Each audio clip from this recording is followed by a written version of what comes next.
জানিয়ে দেব সর্বশেষ আপডেট বাংলা সংবাদ ও শুরুতেই শিরোনাম।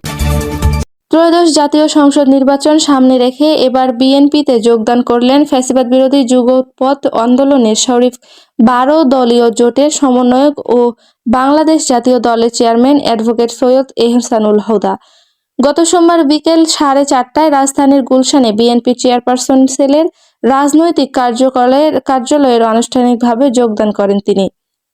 অনুষ্ঠানে প্রধান অতিথি ছিলেন বিএনপির মহাসচিব মির্জা ফখরুল ইসলাম আলমগীর। অনুষ্ঠানে আরও উপস্থিত ছিলেন বিএনপির স্থায়ী কমিটির সদস্য নজরুল ইসলাম খান।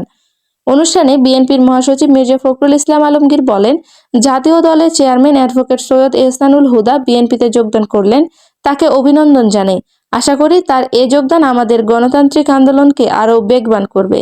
সৈয়দ এহসানুল হুদা বলেন, আমি আমার দল বিলুপ্ত করে বিএনপিতে যোগ দিলাম।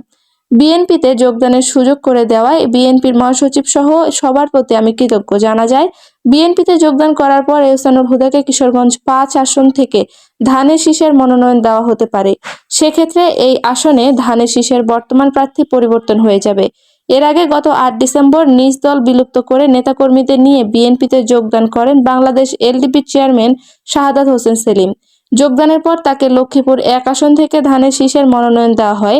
এছাড়া গত ১ ডিসেম্বর আওয়ামী লীগ নেতা ও সাবেক অর্থমন্ত্রী শাহ এম এস কিবরিয়ার ছেলে রেজা কিবরিয়া আনুষ্ঠানিকভাবে বিএনপিতে যোগ দেন।